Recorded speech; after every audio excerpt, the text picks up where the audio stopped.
can see right now, without LeBron, Lakers are struggling. Let me tell you about a team I hate, all right? I know the Dallas Cowboy fan is here, so I had to make sure he knew how much I hate this team. I'm ready. I've often said that the people who run baseball, they try very hard to ruin it. I'm from Brooklyn. I don't have a problem saying it to his face. Oh, I'm from Brooklyn. Hey, get us any.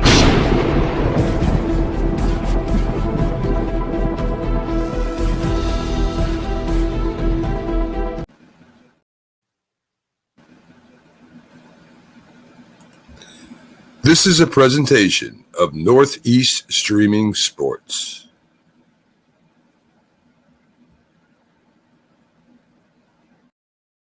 What's up, everybody? It's another episode of Coast to Coast. I am your host, Pags. I've got Bo with me today. He showed up for work. StatGuy may or may not show up for work, and we fully expect a Jason sighting, McLovin sighting next week. Absolutely. So Absolutely. hopefully that holds true. You know, if you look at your texts, you would have known that I wasn't going to be here. Yeah, well, sometimes, we're busy outside of this show. It's like it takes me a good 23 hours to prepare for this next show. And if you count the hours of the day, we do this show for 2 hours. 23 hours brings me to 1 o'clock. So I'm not even fully prepared for the show until we're halfway done. That's right. But anyways, it didn't matter. You know what? I found something to talk about for a couple of hours. Yep. Anyways, in the meantime, let's start talking about it, because we are now less than a week away. Hell yeah. From the NFL draft. Detroit, everybody's going to be headed to Detroit, including myself. On Wednesday, I am going to be doing the show from close to wherever the NFL draft is. We're going to do everything we can to, kind of be like, okay, here we are at a Starbucks where we're using somebody's free Wi-Fi right near the NFL draft as they're setting it all up and things like that. So it's going to be a lot of fun. We're going to get it there. I'm going to be there on Tuesday, so I might be in the car driving during our Tuesday show, which means that you probably won't see me. I'll show you the road in front of me, so that you can see that I'm driving. But ultimately, it's going to be a fun week next week. Yeah, man, I'm ready for it. I'm tired of seeing mock drafts. I'm tired. Let's get some NFL action back. Plus, we want to see where some of these other free agents land, and they're not going to happen until after the draft. So it's going to be awesome to get this thing underway. So yeah. I wish I was joining you there. Couldn't quite secure my my media credentials. So I'm going to try and do it from a bar downtown Seattle. Okay. You guys, did I hear something about the Queen Anne? Yeah. Yep. That's the one. Queen Anne Beer Hall. That'll be the place.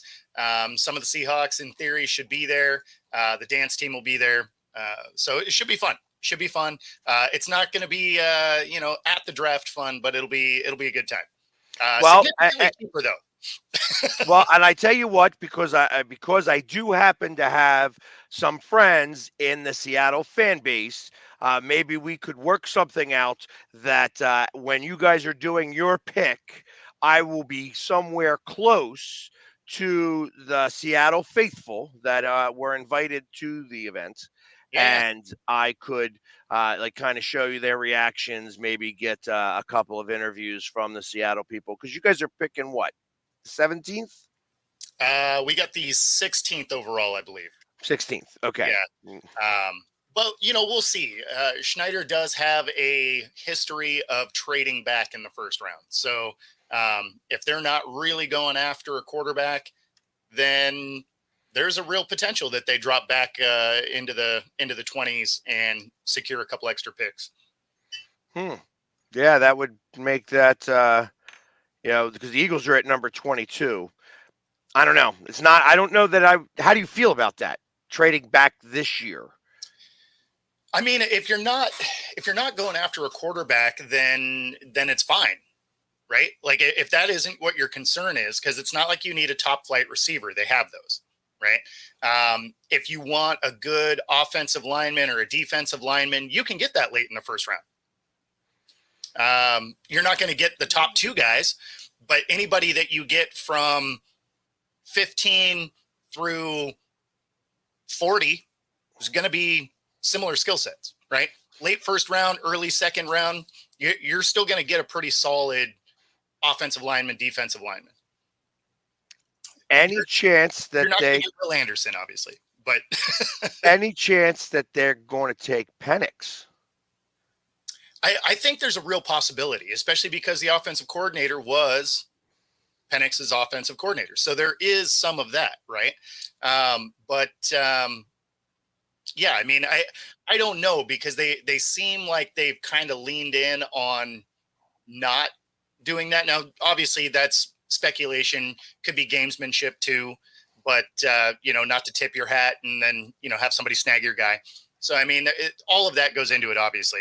But do I think he could be a good fit? Sure, as long as we have significantly better offensive line play than what we had last year. Well, which becomes really difficult when you have the offensive line like you did last year. Well, sort of. So, I mean, the thing is when you look at the offensive line for the Hawks the year before last, right, when they brought in Cross and Lucas and, those guys, that was their draft year. We had a good offensive line. Gino had a spectacular year, right? Set the season passing record for the Seahawks. This last year, both our tackles get hurt in the first half of the first game.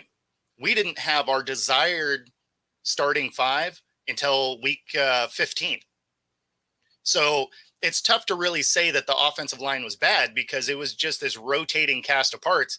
And we watched how that worked when the Rams had it happen the year before, and similar with the Cardinals. I mean, both of those are top flight quarterbacks that severely underperformed because they didn't have an offensive line that was, consistent. So, I mean, if you can get everybody back and they're healthy, then the offensive line could work.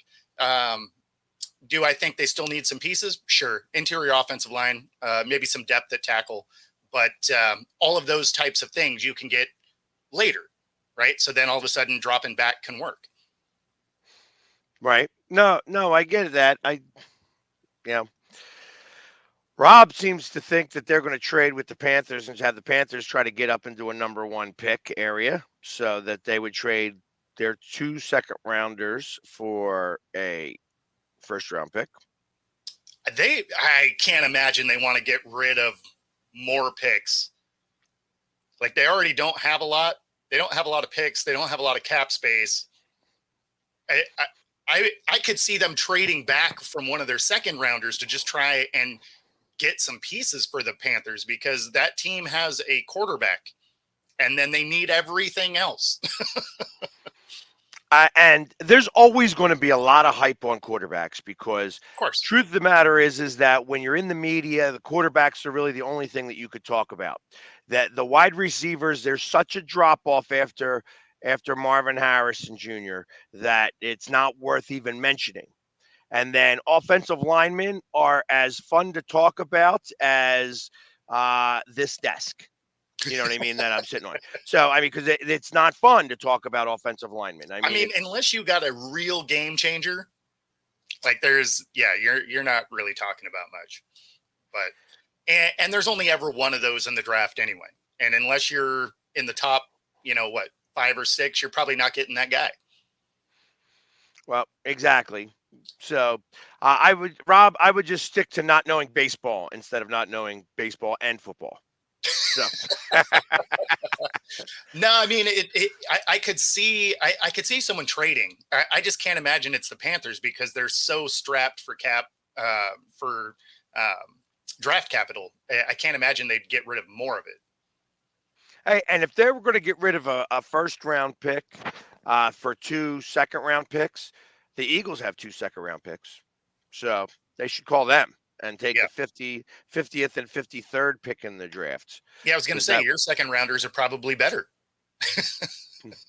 So, Ultimately, I think that I mean, let's see, the Panthers probably have pick 33, I would assume, and then pick 40 or somewhere around there. But really unimportant. But either way, it's going to be very exciting. I, we already know who the first pick in the draft is going to be. Likely, we know the second pick of the draft. But it seems that there's been a little bit of talk here about the Washington uh, franchise that they don't seem to know which way they're going. And normally, I would say that's gamesmanship, except for the fact that It's you Washington. have Yeah, except for the fact that you have a new ownership that what they do is own sports franchises. And I can appreciate the fact that they are, when you own sports franchises, you get that sports people to come in. Yeah. But if you don't have the organization laid out the way you want to, it becomes a little bit of a power grab, I feel. I Okay. don't know if this is true or not. I mean, no idea. Like this could be all gamesmanship coming from them, but I don't think so. I don't believe that. Yeah. I believe that they are going to flounder here a little bit initially because, you know, like I said, this isn't a soccer team. This isn't a basketball team. This isn't a hockey team. This is Yeah. a football team. It's a whole different scenario. The way that you go into this draft is not the way you go into an NHL draft or an NBA draft.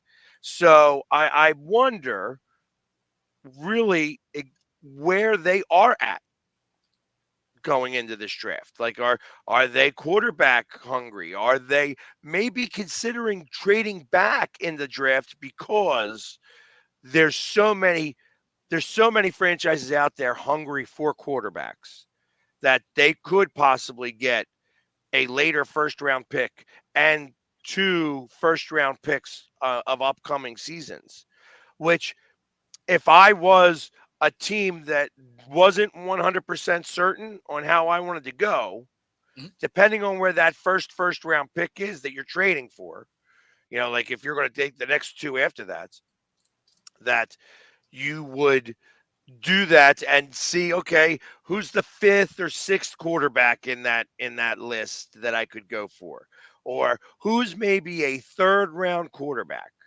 because after the first rounder, when you take a quarterback in the third round, the amount of pressure that's on that quarterback diminishes tremendously. Oh, there's none. There's not even an expectation for them to play. Right. But you could put him out there. There ain't nothing saying you can't. No, that Russell Wilson, prime Yep. example. Dak Prescott, same situation. Yeah. You know what I mean? Like, so it's not unheard of to do it that way. And it would make more sense to me, get the assets, especially if you're not sure what's going on. But Yep. it's going to be a power struggle there, because if you don't have this all defined already, there's going to be the grab here and the grab here and the grab here and the grab here.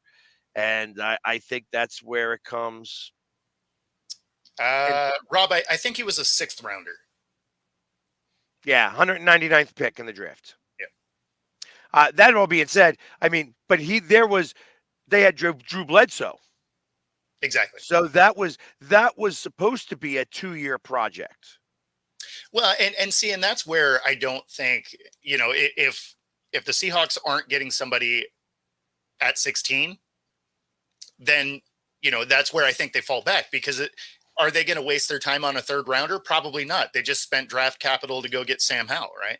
So, there's no why would you draft another guy to fill that same spot, right? Because I'm not looking at the guys that are going to go in the third and fourth round as an upgrade from him. I don't have him in, I don't think he's a great quarterback either, but I don't see any of those being an upgrade from what they just spent draft capital to go get. Right. So when it comes to Washington, man, who knows what they're doing? That from the outside, it looks like a dumpster fire. Yes. Yeah, but as I said, And where there's smoke, there's fire. And I feel like that there is a little bit of smolder going on over there. I don't That's know. I feel like we can kind of see some flames. yeah, yeah. It's like all you gotta do is have a nice little breeze go over it. Next thing you know, it's just Yeah, flames up. they're an orange glow for sure. You're just like, oh man, I don't know how this is gonna go. Now, I mean, I guess the good thing is because it's new coaching, new owners, they wipe the roster clean basically.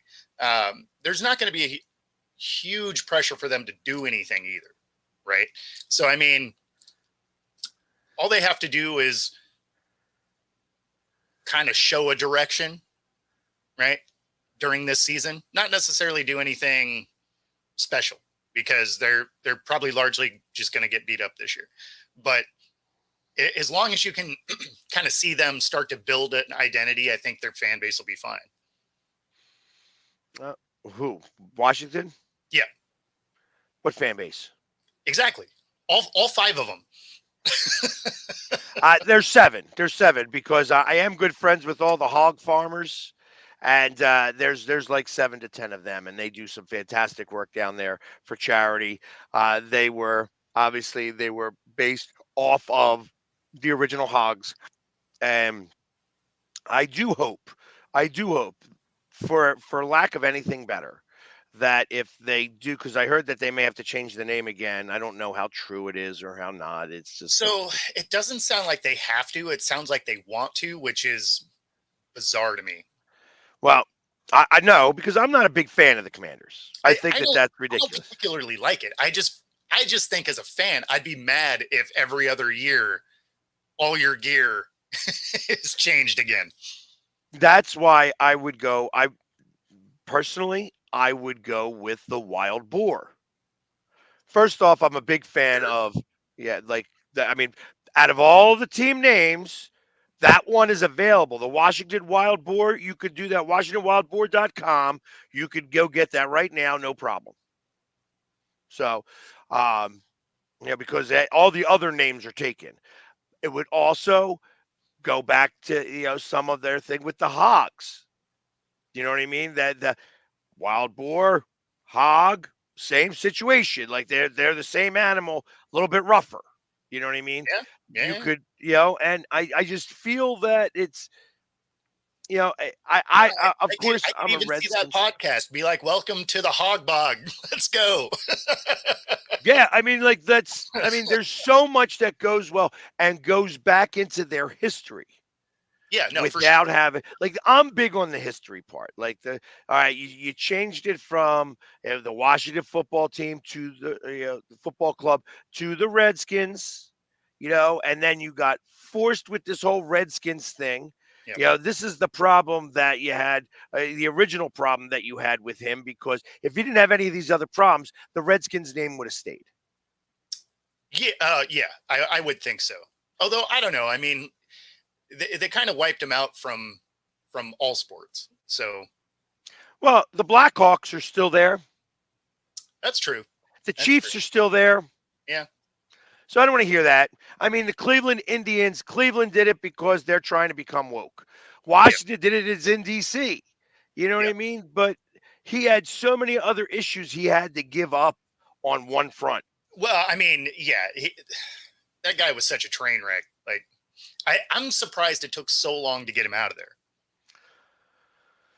Well, because you can't, because that's a very slippery slope. That is a very slippery slope. When you Yeah. now are telling owners that they can't own, when you tell billionaires that they can't do this. I mean, I know that he was just as bad as the guy from who owned the Clippers. If you remember that whole situation Yep.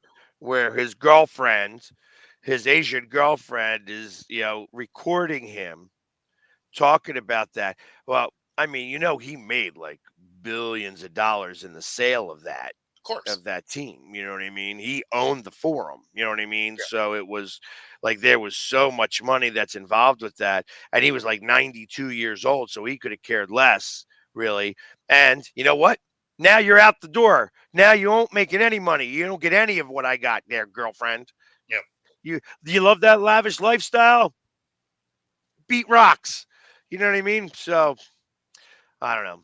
But I mean, he was much worse. Like, Yeah, hey, let's see what's going on in the cheerleaders locker room, shall we? yeah, right. Tick tick tick. So Crazy, crazy. And Brad, I've finally gotten to the spot where I just call him Washington. Because I know, I get tired of messing their name up because they change it all the time. Like I still struggle with getting, not calling the Chargers San Diego. So it's a lot of years calling San Diego Chargers. So I'm with you. Bob, we already know now that you don't know baseball, and now you're just showing that you don't know football at all. Just shows. Just shows. This is why we don't have you come on to our show when we're talking football. I just like that that Rob woke up choosing violence this morning. Yeah. What? I guess what the Seahawks, the Mariners lose yesterday. I don't know. I didn't miserable about it. Is that I what didn't that what watch it is? yesterday. I was Let me finishing see. up working on cars. Let's see how that all occurred yesterday, shall we? How did the Mariners do? They didn't play. I guess they didn't play. They did not. How about that? Hey, you can't lose if you don't play. Perfect. Who do they got today? Who do the Mariners have today? Oh, the Rockies, after we just swept them. Sweet. So it's interesting because you guys are getting them right. You're getting our leftovers. Whatever we do, we beat them up. They're going out to Seattle afterwards, or Seattle plays them. So that's fine. That's fine. If you want to wear them down first, that's cool. Wins are wins. But yeah, okay, that's fine. I bust them. Hey, listen, that's the one thing about me. I got thick skin. I'm able to make it out. That's part of the fun. Exactly. Exactly. It's part of the reason we love sports. Yeah, the Kraken played yesterday. I did see that they were playing yesterday, and they won the last game of the season. So against the Wild. It's always good to win the last one. If you're not moving on, it always good to finish kind of on a high note, right? I mean, not that it's a high note because you're still missing the playoffs, but at least you didn't back into the off season, right? Anytime you can finish with a win is good. No, we didn't sweep the Reds. We swept the Rockies. So when you don't sweep the Rockies, when you lose today 7-2, I'm gonna come on Monday and really bust your nuts. Come on, we'll get 3. We'll get 3. There you go. 7-3. My bad. Nah, I think they will fare pretty well against the Rockies. It'll be the next series against the Rangers that I'll be intently watching. Well, that will be an interesting series. I heard maybe Angel Hernandez could be calling that, so you never know what's going to occur. I mean, that's great. Everybody has a chance when it's Angel. Yeah. I don't you care. Never know exactly your team who is. He's betting on. Yeah, that's exactly right. But so, anyways, like yesterday, I did a whole rundown. I did the NBA and the NHL of how everything is going to play out in the playoffs. Now, the NHL, I did spend a little bit of time on because obviously the Flyers were not in it. Yeah. So it was like, hey, I'm going to talk a little bit about this. And I figure when it comes to the NHL, that's probably, well, it probably comes to the NBA. You guys aren't really interested in talking about that either. So it's playoff basketball. So that I actually watch. Regular season, not so much, but really playoff sports in general. I tend to watch because it's exciting. It's fun. The games mean something. It's tough to get up for, some of those mid-season games in, regular season basketball, or some of them in baseball, right? Because it's just like this game doesn't matter because of how many games there are, right? It's one of the things that is so good about the NFL is every game is important, right? correct. When you're talking of 162 games, there's quite a few of those games don't matter. Oh, I'm sorry, Rob. Do the Sonics not have a team? Oh, I didn't know that. I thought Kemp was going to take over these playoffs this year. I mean, I wouldn't mind seeing him dunk the ball one more time. What is he, like 50 some years old at this point? He is. Yeah. But he's And tall. I bet he could still dunk. I'm sure he probably didn't need to jump that high. I don't even know who Sean Payton is. He was erased. He was erased from the entire, history. Just like the Seattle, like so. OKC won that championship. I don't Oh, know if you you're remember. talking about Gary Payton. I'm not sure is he He's trying Sean to talk Payton. about? Is he I trying to don't talk know. about the Broncos here? Yeah, maybe. I don't know. So Gary Payton. Either way, I understood what he was talking about because, like I said, all that history was erased. The Sonics never won a championship. It was OKC. That's right. That's right. That was one of the dumbest things I saw. Was they changed the name in the record book? It's like, okay, come on. Well, just like but they did that the same way.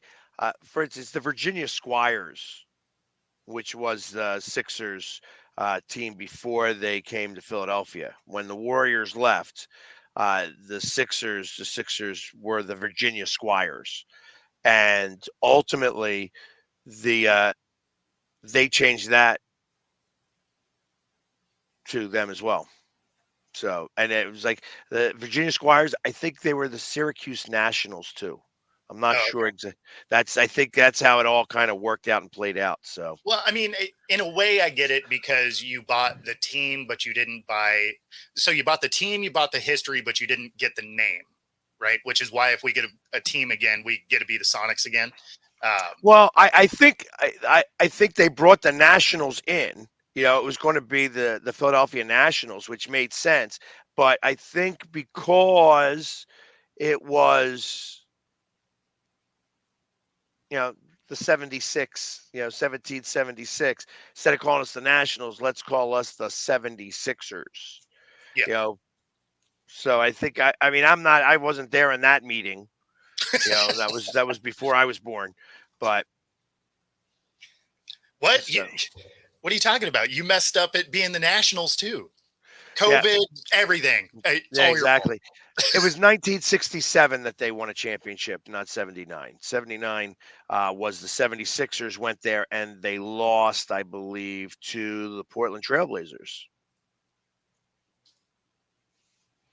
Yeah, I think it was Portland that we lost to. That was the Walton. So I remember that. I remember kind of being around then because the Flyers were also really good at that time. Then in 1980, they wound up going. In 1980, all four teams went to the finals. It was the only time ever, short of Detroit. Detroit did it in the 60s with three major franchises. They didn't have baseball, I believe, at the time. But that 1980 was the only time that all four teams made it consecutively. I think Boston just did that recently as well, back in like 2014, maybe 2015. So, and when you get that Ghost expansion, they're gonna be like, we didn't get that championship, so that wasn't our championship. There's no such there wasn't the Seattle Sonics. So you think that there was a basketball team up there? That's all part of the Mandela effect. Yeah, that's right. It was never there. Never happened. Exactly. So, but anyways, yeah. So I mean, that's kind of what the basketball. What do you think? Who do you think, just to come, I guess, out of the West? Do you think that somebody will beat Denver, or will it be Denver? I mean, the way Denver is playing, I feel like it's going to be Denver. I mean, unless they just have some crazy fall off coming into the playoffs. I haven't seen a team that I think really matches up well. Now, how about out of the East? That's a little different. I'm still kind of leaning towards Boston, though. Well, interestingly enough, I think that Boston's going to have their hands full with the Heat. I keep looking for. I saw that you know that Chris said that there was some flapping. Well, that's because he's out for this He got game. an MCL, right? Yeah. Out several weeks. Yeah. Played the rest of that game though. So, yeah, that means Chicago wins. Exactly. Yeah. So, And he said he was talking smack out of that. So, well, yeah, because it was an unnecessary way for him to get hit, and so he tweeted out, when something to the effect of, "When I see you, we're throwing hands," for the guy that hit him. Kelly Oubre. Yeah. So, because I mean, he essentially ended his season. Yeah. Over something that was, I mean, like you could concede the basket there. Like that was like he came in and I mean, it was a cleanup shot, right? Like it's not like you were actually going to stop anything. Your best case scenario was you were sending him to the line. Realistically, it very easily could have been a 3-point play coming in the way he did. Or a 4-point, because I mean, it could have been viewed as a flagrant as far as he jumped from. Right. I'm surprised that it wasn't considered a flagrant because they usually hand them out like technicals right now. Oh yeah. No, those are the refs are Oprah. They're like, you get a tech, everybody gets a tech. So yeah, if he's out for a couple of weeks, that definitely keeps him out for the Boston series. Ain't no chance that the Heat have enough power to get past Boston. They may have enough power to get past The Bulls, maybe. the Bulls. Yeah. You know what I mean, DeRozan's got to have a pretty good game without. I think it'll be a tight game without Jimmy in there. I think they get smacked by Boston without him. Well, yeah, I exactly. I think either team gets smacked by Boston. But I was hoping for a tough series with Boston. That's what I wanted. Sure. Now I think if that's the case, Boston has a cakewalk through to the Eastern Conference Finals. Yeah, I mean, if for whatever reason the Heat get through and Butler can't go, that could very well be a sweep. Yeah, well, I think it could be a sweep either way. You put the Bulls in the mix. Bulls get in. I mean, maybe they can get one game just because Boston wants to win it at home, and game 4 they're just like, yeah, okay, here we go.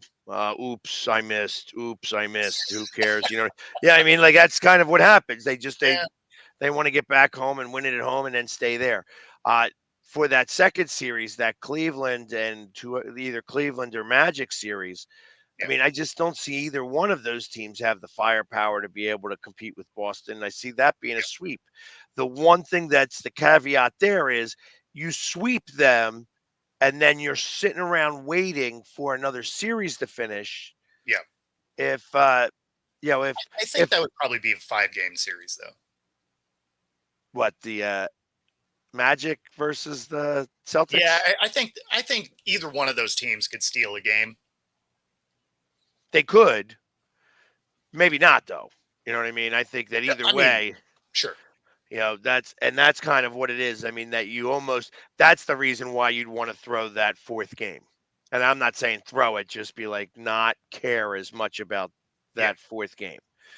Because you come back home and then you're back home and you get to play one extra game.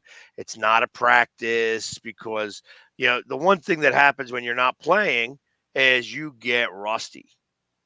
Yeah. It just happens. Rust happens quick. So especially as much as everybody likes to, jack threes up, they're a little off when you aren't playing all the time. Right. So my expectation is that I would like to see Boston sweep them and then sit and then get ready for a Sixers. That's my hope. Obviously, the Sixers going to have some work to do first. I think that at least most of their work is going to happen in this first round here. I Yeah. know that you think that the Knicks are the Knicks, and because of that, they lost already. But I mean, it's the Knicks. I mean, not to say that they can't win in the first round. I'm sure they could get a first round win. It's possible. Just means they're going to lose in the second round. But but they're playing the Sixers now, and that's going to be the tough part here. Like I said, out of all these, that'll probably actually be the best series of the first round. Yes, I agree with that. At least on the East, at least in the East, I think that the West, that Kawhi Leonard, who's actually not playing in Game 1, versus Denver, that Clippers Denver series is going to be a great series. Not Denver, Dallas. Dallas. Yeah. Yeah. That's going to be a really good series, and I think that Kawhi needs to be there if they're going to win it. But him not being there in Game 1, they still have a lot of talent there in LA. So yeah, but I mean it's Kawhi, so you can only count on him for about half the games anyway. It's why I never really put a lot of stock in whatever team he's on doing much, because it's just like, okay, he's mostly not going to be available. Warren's injured. He'd start to Oubre Jr. Here's what he said. I'm going to get through. I'm going to just go through this pretty quick. What did he actually say? It didn't say. He just. Here it is.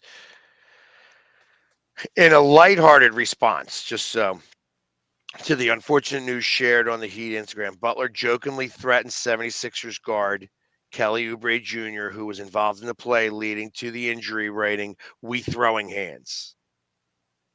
Okay, that's more like what I was thinking. That's not really what they're talking about. I thought like he was really talking smack. That's not smack. No. Jokingly saying, "Yeah, we're throwing hands." Yeah. I wasn't putting. I mean, first off, they're basketball players, so you're not really expecting them to really throw hands anyway. Right. But hey, what's up, Joe? I'll see you guys later. Yeah, and I agree. I mean, Oubre Jr. can't even ride a bike. So, but yes, but I think Butler would win that fight if that really happens. Maybe we can get something happening with celebrity boxing. That would be the way to do that. So, but yeah. Anyways, so you got it. You got it. Would be the Celtics versus Denver. Denver winning it. Celtics winning it. See, I think that'll be a good series. I still think Denver. I think Denver closes it out. But I think that'll be a 6 or 7 game series. I'll be honest. I think that if the Sixers make it, if by chance Boston gets beat by anybody, which I don't see that happening, I think the Sixers go to the finals. Getting to the Eastern Conference Finals will be a step up for the Sixers. I'm interested to see on how that Boston series would really occur, how that would absolutely happen. It would be a great series, I think. That could go 7 games. Like that would rival some of the old school Sixers Celtics series. It would be a fun one to watch. Yeah. Like I would look forward to that series. Yeah, and if the Sixers were to win it, the Sixers will beat Denver, no problem. I think the Sixers match up amazing with Denver. Okay. I don't think the Celtics match up as well with Denver. No, and that's why I think Denver, matchup wise, I think Denver can win that game or that series. I think it goes the distance, but I think they ultimately can win. I didn't really think about, how the Sixers would fare, but I think you're right. I think against Denver, they would be. They wouldn't be the favorite. They wouldn't be the favorite, but they would absolutely win because you would have to. Yeah, and I actually would have the Sixers in 6 in that series. I'd have Okay. Denver in 7 against Boston. I have the Sixers in 6 against Denver. And I even being a realist, I'd have to shade Boston in the Eastern Conference Finals against the Sixers, even though I want the Sixers to win. I feel that it would be the Celtics that would possibly come out of that as the guys that represent in the East. Uh, the hard part about this is that we played those games against Boston so early in the season, and this is nowhere near that same team. And No, of course. last year I said that the Sixers had the best starting five, but they had no bench. Well, Mhm. the Sixers got a bench this year.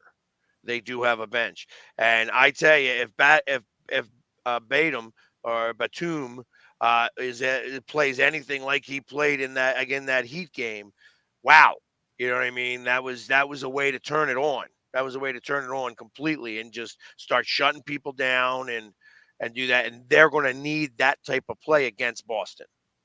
Yeah. They're going to need that type of play against the Knicks. You're not going to need it as much against Milwaukee. Yeah. You I know, mean, it's the playoffs. Like everybody has to be playing kind of out of their mind. right? So, and ultimately, it'll be fun to see if the Sixers could bring it all the way. I don't know.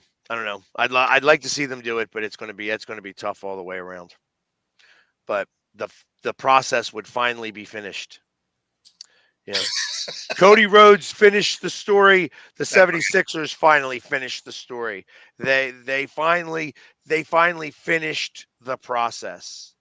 So, but yeah, exactly. How bad is Joel's knee right now? That's a good question, Yeah. and that's going to be a very important question to answer. Uh, I would like for him to only be playing about 24 minutes a game right now. Give him don't let it tighten up. Don't let it stop. Like keep it hot and keep it moving and mobile, but don't put too much pressure on it, which means that you need everybody else to step up. Yeah. Mo Bamba's got to get in some playing time. You know what I mean? He's got to get in there and actually play really good defense and things like that. This is going to be a defensive series all the way around. It's got to be if the Sixers want to win. If they have to go shot for shot, the Sixers aren't going to do it. I do. It's probably one of the other reasons why I like playoff basketball is the refs do swallow the whistle a lot more. Like they let a lot more happen. They call a Yep. lot less fouls. You're still getting techs and all of that. I mean, let's not get crazy. It's still Charmin soft, but they let you kind of beat on each other a little bit the way they don't in the regular season, and it becomes a more enjoyable game to watch when it's not constant foul line action. So, Well, I believe that was so. Again, here my conspiracy theories. Uh, I feel that when I say they, I mean that the NBA told the refs to put these whistles away. Uh, and that all started from the Sixers versus Atlanta series 3 years ago. That was when they had to change the rule. They changed that rule from the what's his face, who's that small guy for Atlanta that was halfway decent. Trey oh, Young. Trey Young. yeah, Trey Young, yeah, the Trey Young rule, like yeah, where he would jump into somebody and shoot the ball and get the foul yep. because there was no rule stating about it, and they had to change the rule completely. Like, hey, you're not allowed to jump into somebody anymore. Well, That, that's like they had that for Harden too because he'd do the leg kick, so he'd kick you as he faded back and get the foul that way, right, which I always thought was ridiculous anyway.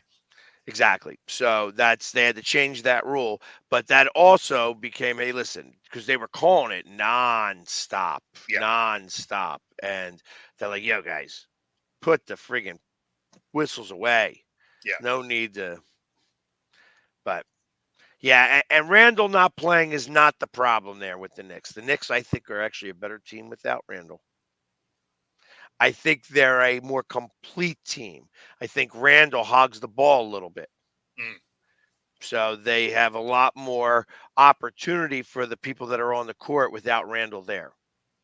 Now, if the Sixers get out to a 2-0 lead, I'd be willing to bet Randall miraculously start feeling better, Yeah. you know.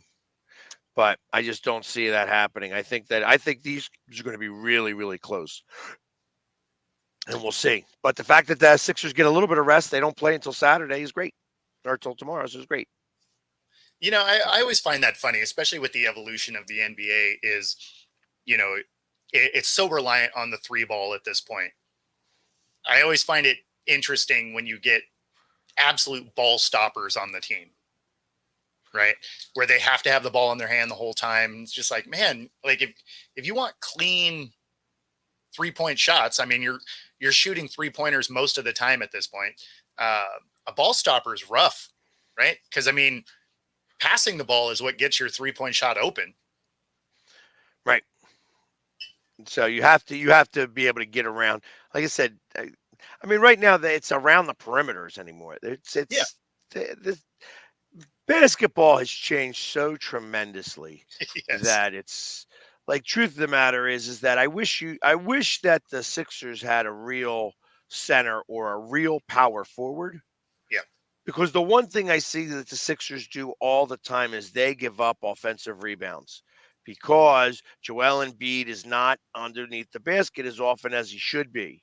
Mm-hmm. And I get it now. It's because you keep him out of there because it puts a lot more pressure on his knee. Let's keep the pressure off your knees by keeping you out of there. But they got to put somebody down there. Yeah. This is. Yeah, I'm going to mention a name that may make some Sixers fans cringe, but this is where he actually did his best work. Is Derek Coleman.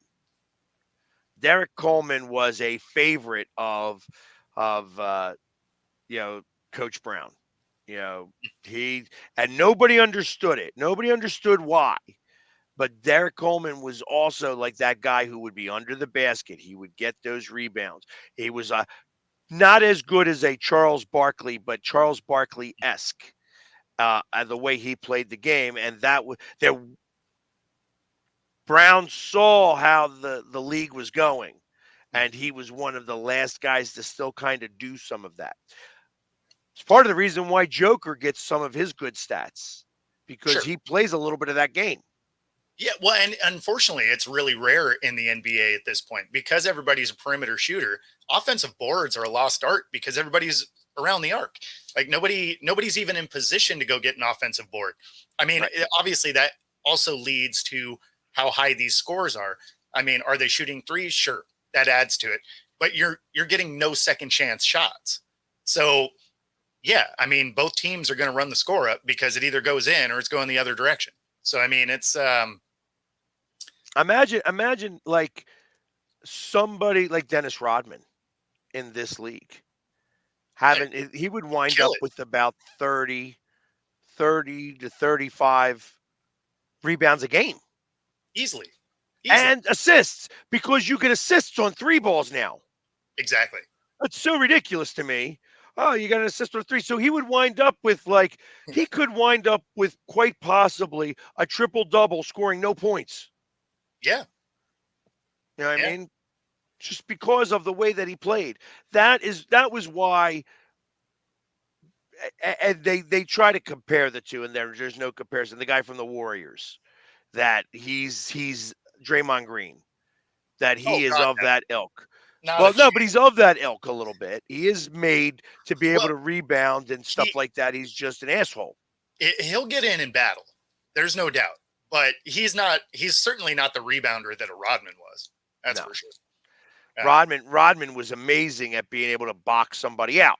Absolutely. Like that was what he was good at. He was able to get underneath of you, get in front of you, and then push you back. And how good does your rebounding and defensive ability have to be for you to not ever be asked to score? And it's funny because it's not like he was a horrible shooter. Like he could actually shoot. He just had so many better shooters on the team. They never asked him to do it. But how good of a defender? I mean, that's next level type stuff. If they're like, you know what, if you could just never shoot the ball, that'd be cool. But you're Or still just going do to the putback. Just do the putback.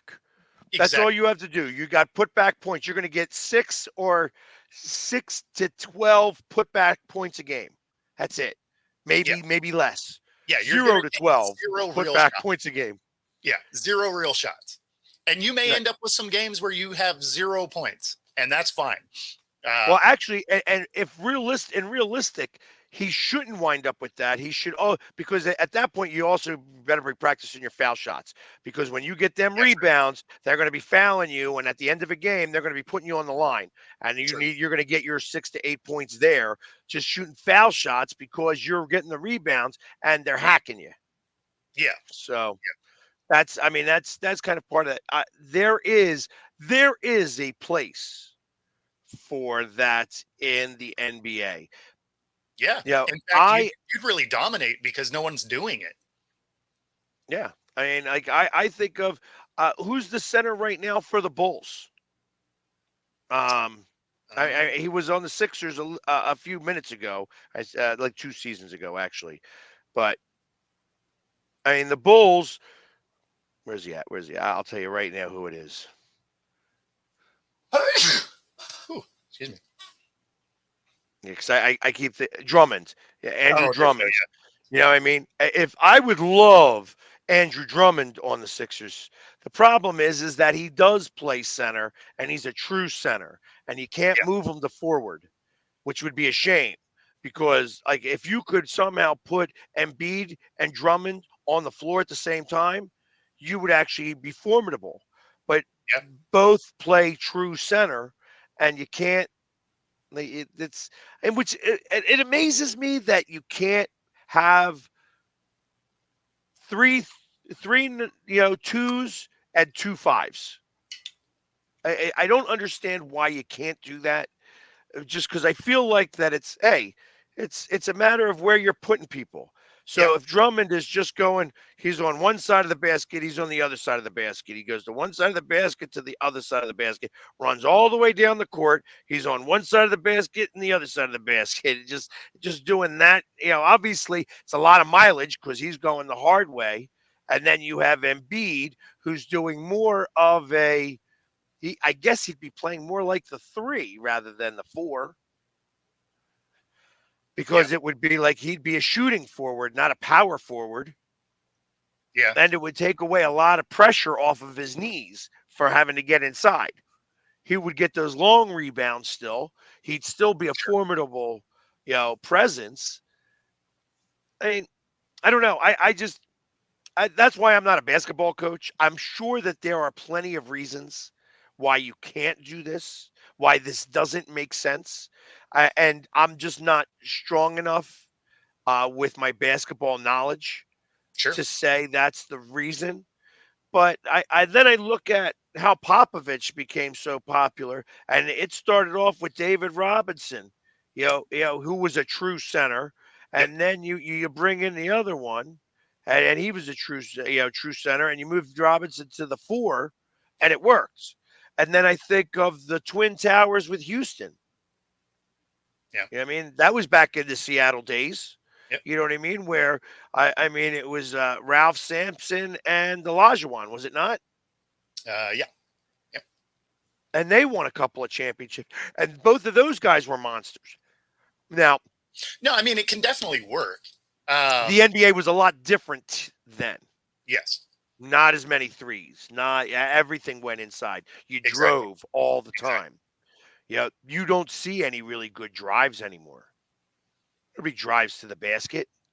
No, nobody really works anybody down and drives in. Like that's not part of the game anymore. If it does happen, it's like a one-off highlight reel moment, and it was because it was the only one that happened all year. Wasn't that? But I mean, that part of basketball was awesome. When everybody would clear out a side of the floor, everybody would go to the other side, and it would be 1-on-1. Yep. And you would drive the floor. Like that's the stuff that's basketball. Like that's how basketball should be. Now everybody's throwing these things in, from far away. It kind of reminds me as now that Uh, I was watching something somewhere. I don't know where it was. It was on some type of social media, I guess, where they have a golf club now, and I'm correlating this way. They have a golf club that you can throw the ball rather than hit the ball. Oh, okay. Yeah, so it's like so it's a you have like a driver, a mid range, and you have to putt the ball to get it into the hole. Obviously, you're not going to be throwing the ball on the green, but but that's what it is. You're in the spot where the ball is, and you throw it rather than drive it. So it's like a chuck it for dogs, the tennis ball. No, it's a regular golf ball. No. I understand the ball's different, but like it's essentially that, right? Like it's the chuck it type thing where it's a stick with the little hook that launches the ball.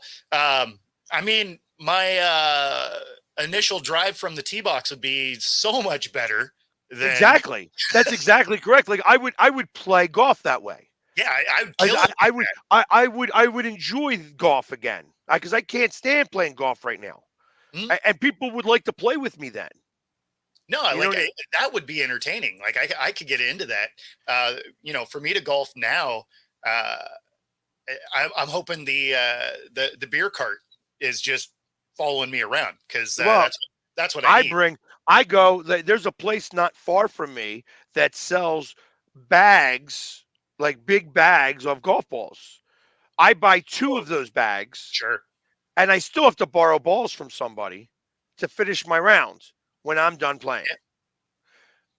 There, I would only get like maybe a box of balls and do it that way.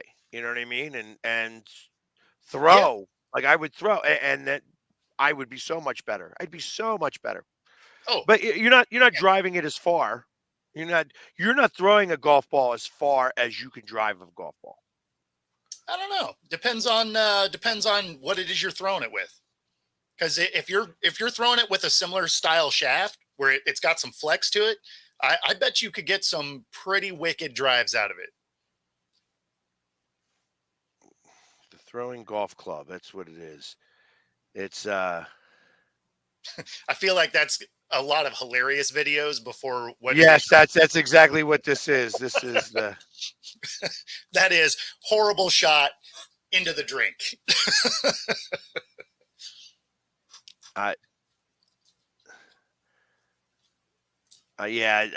that's exactly what it is. They're showing people throwing golf clubs Absolutely. all over the place. Yeah, that was the only right answer that was going to happen. That being said, I should go to the driving range soon. That is Fling golf. Fling golf. Fling golf is what it is. There it is. I knew I had to pull it up somewhere. It's like a very like it's almost like a sounds like a dating site. It does, but it's almost like a really small lacrosse stick. Yeah, like the head's lacrosse, and you're throwing it. So bring up, type in "chuck it" dog toy, and you'll see why I made the comparison. Chuck it dog toy.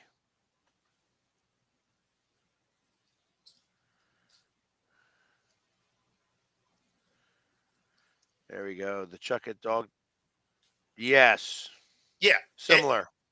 And that's why I said, like, you could kill it at that, but there's flex in the shaft there. So, I mean, you could get some real distance. Right. Well, and they're saying that you could throw the ball with this fling it about 260 yards. Yeah, I can see that. You know, and that's as far as most people drive anyway, right? Like that's not PGA guys, but your average person isn't really out driving that very much. Like, and that's what I'm going to do that. Like, anytime you want me to go golfing, perfect. I'm going to play the way I play. I just need to borrow your putter. The best part about that is it would probably stay in the fairway. Yeah, I mean, it would. Like, I would walk. I wouldn't need a cart or nothing. I would just walk the course. Yeah. No, I mean, because when I'm hitting it off the tee, like I get in, I got a pretty good slice. So I end up in we'll call it the rough, right? It's that real tall grass with branches. That's usually where my ball ends up. Oh, I'm not very good at when I hit the ball, figuring out where the ball went. I'm not good at that at all. I Yep. can't track the ball. I keep saying that I want to create a golf ball with the chip inside, so that I find that ball over and over and over again. And I mean, I would it still need like 7 probably have balls that. because of. I'm sure they do. I can't imagine why they wouldn't. It would Yeah. save me a lot of money, because I'd buy a box of those ball, and the box would be 3 of those balls. Probably cost me about $60. And you know what? I would not be wasting everybody's time looking for where my ball went in the wrong spot. And disc golf, I play disc golf. I have played about 28 courses throughout the U.S. Oh, that's pretty cool. I've never actually done a full course. Like I've done some holes, but I've never done a full course. It is pretty fun. I'm not good at it because obviously I haven't done it very much, but It takes it's a little entertaining. bit. It does take a little bit to get used to playing. It's not like throwing a frisbee. It's Yeah. much different. There was a time in my life where I was, we called ourselves the unemployment crew, and we would go there and we would play for quarters on a hole, Oh, okay. and I would make like $8 a day, playing frisbee golf, which Hey, was enough for 2 beers. Or if the bar that I would go to, I would drink beer for free, and I would just tip the $8. so, I felt like I was, doing something with my life. But yeah, I've played a lot of courses out there, and you don't have to throw a frisbee like a normal frisbee. There were yeah. a lot of times I threw the frisbee like a baseball, and it would go just as far. But I Oh, have I have ones that slice left, ones that slice right, ones that are like tomahawks, and putters. I have like long range putter, short range putter. I have about 40 golf discs hmm, available. interesting. So yeah. Well, you know what? Here we go. Actually, while we are on our break, I'll go grab them, All right. and I'll show you some of the ones that I have.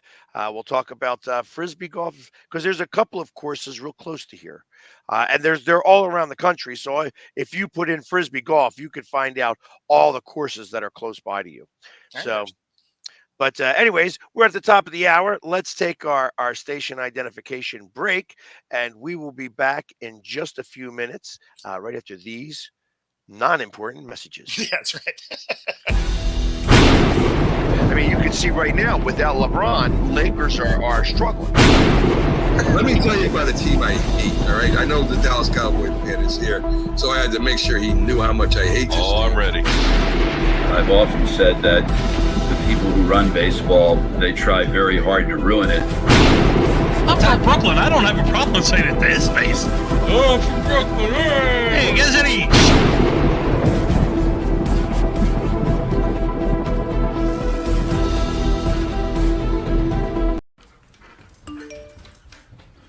Trisha's having a sleepover tonight. Can I go?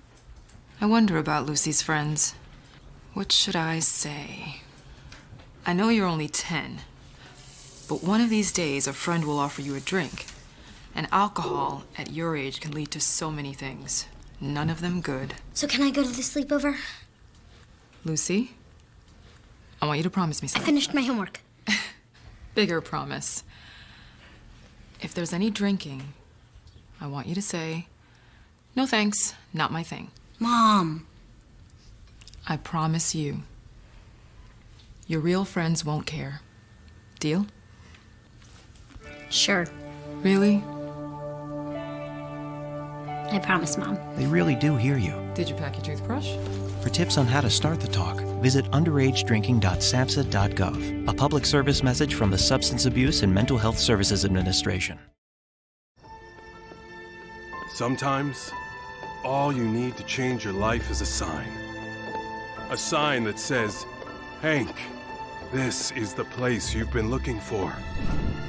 And sometimes that sign is an actual sign that's mounted to a building. 1 second, I'm looking at a sign. I know what you're thinking, and no, I don't love B-dubs just because I'm a buffalo with wings. Frankly, that's offensive and reductionist. Cause this place, come on. It's like they took beer and made it into a place and then gave that place sports and chicken wings. And the people, Cuba, the best. Oh! What the is going on, Marty? This isn't a game. This is trivia. Yeah, this place is kind of like heaven. You know, without needing to get hit by a bus. Let's go, sports bar! Supporting the needs of our veterans. That's the goal of all of us at Team AmVets. Like Mitch, Carlos, and Kevin from our Welcome Home team that brings furniture to our vets. We are Team AmVets. Or Linda from our thrift stores who brings you great bargains every day. I am Team AmVets. And John, who picks up your thrift store donations that support California veterans programs. I am Team AmVets. Visit our website or a Team AmVets thrift store to donate or shop today. Join the team! And we are back. Rather than me try to race to put on another commercial that's not here yet. Anyways, so I was talking about all the discs I have. I mean, just to give you an idea, these are just my putters. I have 3 putters specifically. This one is more of my short range putter. You have a long range putter. The drivers are go different. So most of the drivers that I have when they get to the end of their spin, will start to go right. Okay. But there are some that go left. So, like, for instance, my Cobras, when I would do the Cobras or the Cyclones, they will go left. They're mid-range drivers. If I'm in brush, I go with my Tomahawk driver, where this has got a lot stronger edge. And you could tell that they're not anywhere near like a regular Frisbee. And they have different edges around. Like, this has got a heavy duty edge because it's used to hitting trees. Yeah. You know what I mean? So but like that, they're old, obviously. These, I haven't played in a minute, but I love getting out there. I have like a whole bag and everything and stuff like that. There's literally 18 discs that I own. Nice. So anytime you want to go do that, I recommend anybody go out, and it's a great day to walk around, especially when the weather's nice, to go walk around the course. It's not that hard. It's usually in a forest. They usually have them in state parks. I have to imagine that you could, anybody who would go to Yellowstone, you could probably bring four discs and go around Yellowstone. I'm sure they have a course there because they're very friendly. It's very green friendly. I got you. Yeah, no, it's some buddies of mine and I we go camping every year over in a little town called Winthrop, Washington. And so we go up and there's a spot called Buck Lake. So we camp up there, but then we'll end up going down into Winthrop, and they have a golf course. So we'll hit that. And then they do have some Frisbee golf there. So, sometimes you'll do a couple of holes of that. And of course, it's a guy's weekend. So we're up there, drinking and, playing bad golf. Like that's, or we'll go up into the hills a little bit further and go shooting and stuff like that. But right. Frisbee golf is a great bring the cooler, drink some beer, exactly. Smoke some stuff, and walk around in nature.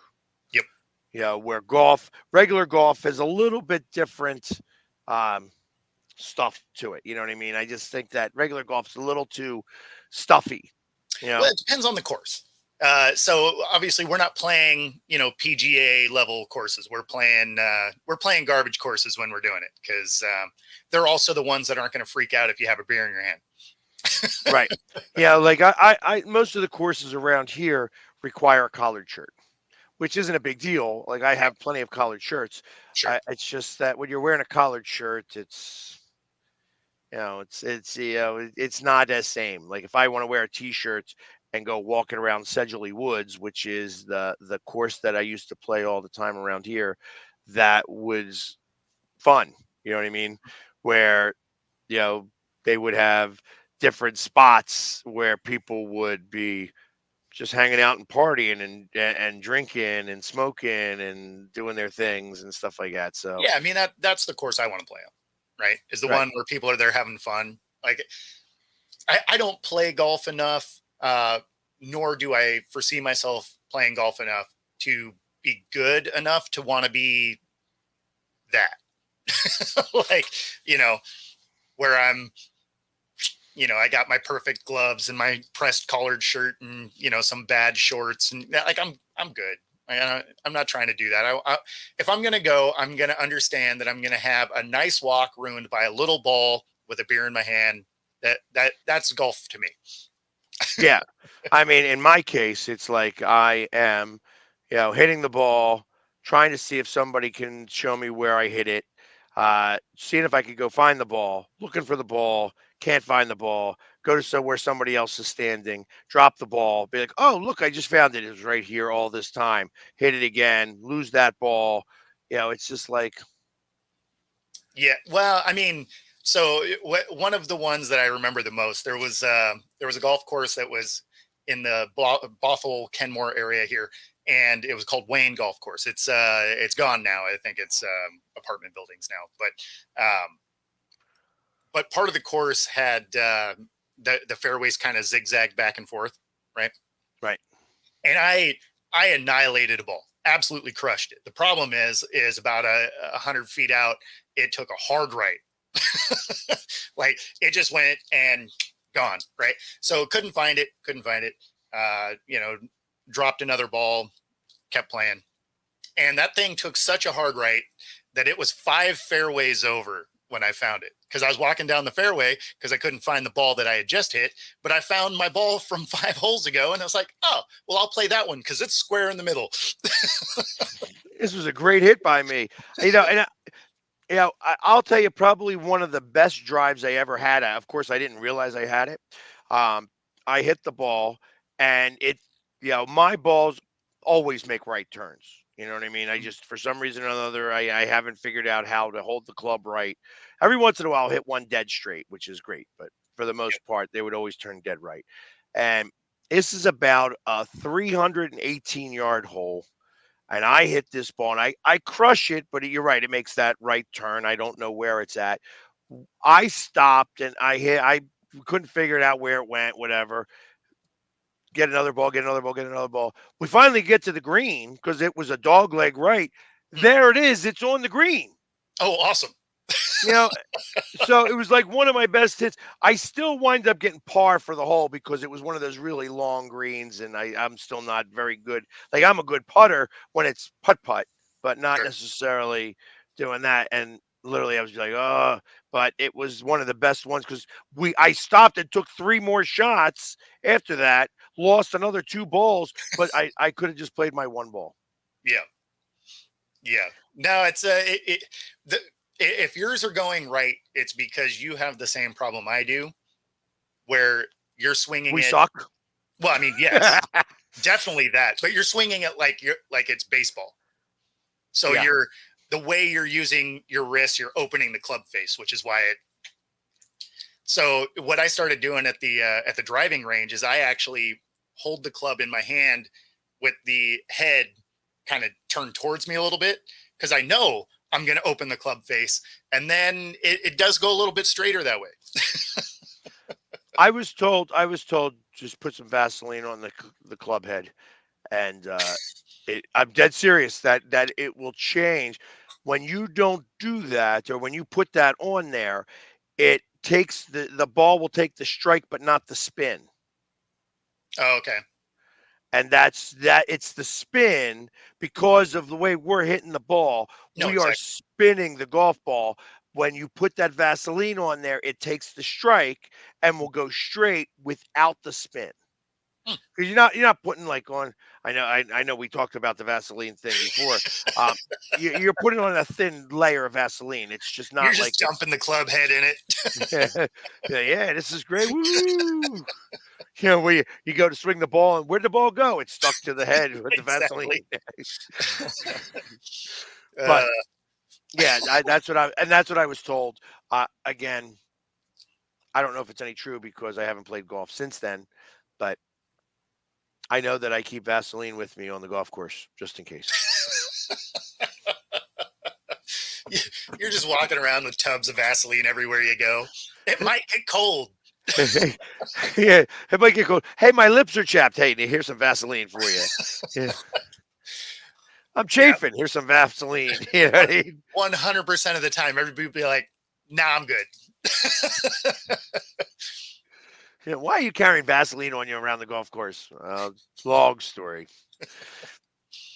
And that's about all we want to talk about with golf today. No doubt. So, one of the things that we were talking about that I mentioned yesterday that that we talked about a little bit off air, but I wanted to bring up again here was we were talking about the WNBA, and I brought it up yesterday to end the show where I feel that the WNBA should start promoting this Caitlin Clark versus Angel Reese rivalry right now. Well, They both got chosen. Get it out there. They should be anyway because the season starts in 2 weeks. So, like, if you were gonna be hyping any of this stuff, it should be happening right now. Right. I mean, they just had the draft. It was probably one of the most watched drafts in a while. It was the most WNBA draft ever. Okay. Well, yeah, that's not setting the bar super high. Let's. Well, So to give you some perspective, in years past, I have ran polls on how many people were going to, are you going to watch the WNBA draft, right? And inevitably, the response that I would get would be no, like 5% yes, right, and 95% no.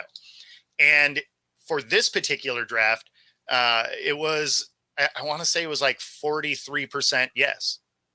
That's huge. Right. Because it's not like you get 100% yes for the NFL draft, right? Like, I mean, that's a huge number for the WNBA, especially when you figure in years past, it really has been very low. Right. No, and I can imagine. I mean, there hasn't been anybody exciting to watch. Not that I think that they watched past the first pick in the draft. They probably watched the first round just because it was quick. What's it? Is it 5 minutes? You got your first pick. You got 5 minutes on the clock. You got your next pick. You got 5 minutes on the clock. You get your next pick. Yeah, and the picks were coming in, right? Because this particular draft, you had so many good players. You didn't have like a huge waiting period at each one. Like, I mean, that first round really went pretty fast. Well, they needed to go fast because you're not going to keep anybody riveted. You know what I mean? Well, I mean, I think people were going to hang on until Reese went, right? Because she was going to be the last one of the big names. Okay. So, and then she went seventh. So, I mean, you don't have to hang on that much longer for the end of the first round.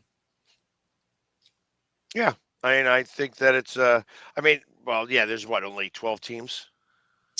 14 teams? 14 teams? I don't know. I don't know, something like that. I mean, I thought that there was 12 because they wanted to expand another 4, but maybe there's 14. They want to expand another 2 to 16. Because I know that Philadelphia is now in the mix. Yeah, well, and Golden State's getting one. So interesting. But because I had mentioned this yesterday where I thought that right now that the WNBA needs to have a better marketing plan or a social media presence than they do right now. And they don't have any of it. Like you should be almost flooding social media right now because it's free. I mean, exactly. you could pay somebody to do this. You're already, what's it? They lost $10 million. So lose $10 million and another 100,000. There's 12 teams. okay, and another 100,000, and get two people, young college students, to do social media and flood the market with WNBA stuff. Like, just flood So it.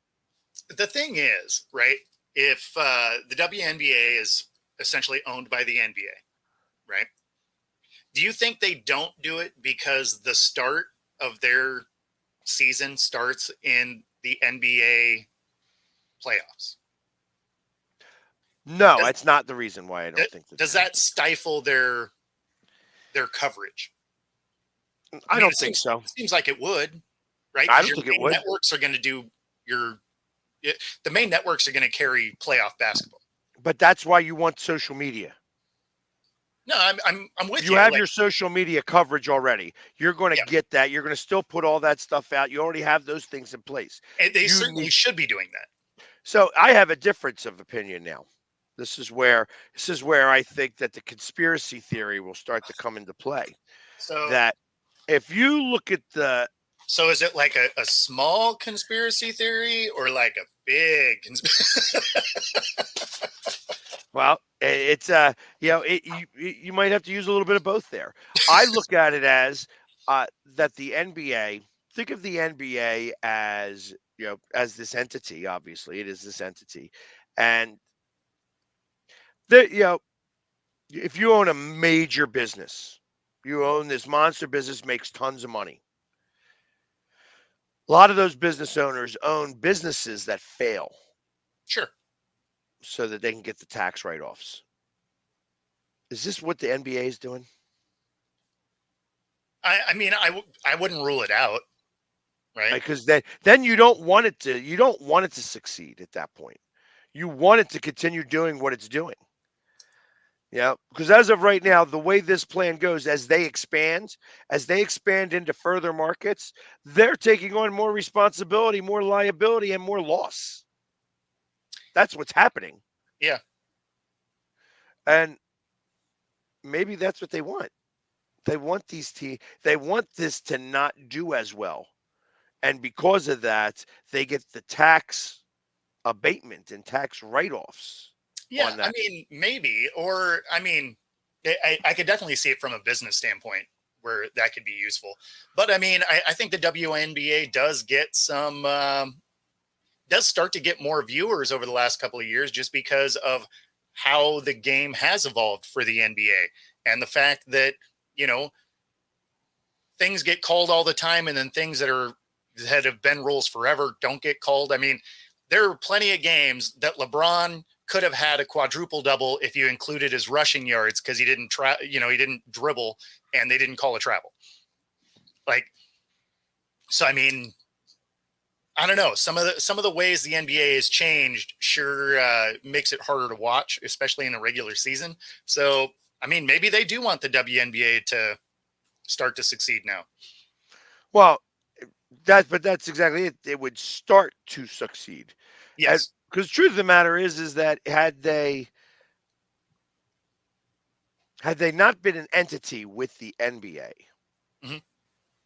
if it was just the WBA and no attachment to the NBA, that Sure. it was, I got to imagine that they would make some money, that there would be some money being made. That So right now the losses come from the operations of the arenas. I forget. There was another league for a while. Seattle Reign. I knew the owner of that. I knew Yeah. one of the owners of the Seattle Reign. Her name was Shauna Parson. She was an arm wrestler. Oh, okay. She still lives in Seattle. I was going to reach out to her when I came up and said hello. Say hello. She was, like I said, she was an arm wrestler. I knew her through arm wrestling. Yeah, I'm trying to remember. Like, it's been so many years now. It's been a few years. It folded. It was the American Basketball League. There we go. And yeah, I mean, the thing is it runs into a problem that a lot of spring football did prior to what it is we're looking at now, where the major leagues didn't embrace it, right? So, in fact, spring football through the years, the NFL actively tried to ruin, right? They didn't want the competition. Now they're so big, they're like, oh, yeah, I guess cool, whatever you do, we want to try some stuff in your league. But, Right. you know, I think I think that was some of the problem that the ABL ran into is they struggled getting TV contracts. The NBA wanted nothing to do with them. It was kind of a problem. And it only lasted like 3 a years. few years, right? Yeah, I think it was 3 years. So I hear that. I feel like that the reason why there's a loss in the WNBA Mhm. is because of arena costs. And Because truth of the major, matter is that because you wanna gouge these teams if you want there to be a loss. yeah, Like, hey, listen, they're not. We're not going to sell out. We're not going to be able to sell beers for $12 a beer. We're going to have to sell them for $6. But it's costing us $5.78 to pour that beer, which is BS. yeah, They're paying themselves ridiculous amounts of money. no, The of only course, people not getting paid are the players, yep, really. yep. So that's what I'm getting at. Like that's what I feel like Well, that I mean, there and it is. could be from the top down, stopping your marketing machine from being effective, because the fact that you're not really hearing more buildup for this coming season that's 2 weeks away is insane to me, right? Like you just had the draft, you just had all of these stars coming out of college. The fact that you're not hyping this up is crazy. I mean, the only thing you heard about Caitlin Clark is Antonio Brown being a douche, right? Like she had her initial press conference. There was some weirdness in that. You heard about that. And then you hear about AB being AB. But that's it. You're not hearing anything about the teams. You're not hearing anything about, potential rivalry. You're not hearing about, these teams starting, some of their their preseason workouts with their new draftees. Like you're not hearing about any of this. Right. And actually, the first preseason game starts May 3rd. The Yeah. first regular season game starts May 14th. Yeah. Yeah. And what are you hearing? Nothing. Not It's radio. It's radio silence from the league. That is wild to me. You are missing an incredible opportunity to cash in on the star power that your draft had. Strike while the iron is hot. That's what they Absolutely. say across the board. Yeah. Strike while the iron is hot. When you are in the forefront, stay in the forefront. It's easier to stay on top of the hill than try to get to the top of the hill. Absolutely. So I don't understand it. And it makes me believe that they don't want it. That the NBA wants us to be a loser. And that's where my conspiracy theory, that's where my hat comes on. Yeah. And it's like, and it's a big hat, and then we used a little bit for horns. So No, and you're not wrong. Like it does look like they deliberately misuse their ability to market, because it's not like they don't have the funds, right? If you're carried by the NBA, it wouldn't be hard for them to negotiate in the TV contract. Hey, let's bump some of these games into prime time. Let's get eyeballs on this. right. Because ultimately, let's face it, the kids that are doing these social media for any professional franchise Sure. are not being paid a lot of money. They're not. No, I would imagine not. These are college kids that are like that's what I would be doing. See, and this is where if I was Caitlin Clark, this would be part of the things that I would start to ask for as part of my contract with some of these sponsors. I want you to provide me a certain salary for somebody to do my social media, and they're going to do all of my social media. So yes, you are paying me $10 million. And with that $10 million, I want a caveat where you're also going to give me an additional $100,000. So it's going to be 10,100,000. Yep. And that 100,000 is going to go for social media. I want to hire 2 people and they're going to do my social media. Yeah. All throughout the year. Yeah. No, I could get into that. I mean, I don't know why your sponsors wouldn't be into it because you're going to be including your sponsors in it the whole time. No, in fact, you want the sponsors, you want there to be entities from the sponsorship where it's like, hey, this is what Caitlin Clark is doing, and this was brought to you by State Farm. Exactly. Yeah. Or Nike. And that's exactly what I'd be doing. I mean, that's what I'm trying to do now personally. Yeah. Like, hey, yeah, this is I mean, I'd love to be able to afford somebody to do my social media. I'd love to have somebody follow me around, take all my videos, and get them out there. Have a kid who knows how to do the cap cuts better. Like, I don't know how to do any of that stuff because I'm too busy doing it rather than figure out how to do the cap cuts. I've watched somebody do a video. I do my video, I do it in one take. And they take that video, do the cap cuts, things, this, all of a sudden, bam, it's out in 15 minutes time.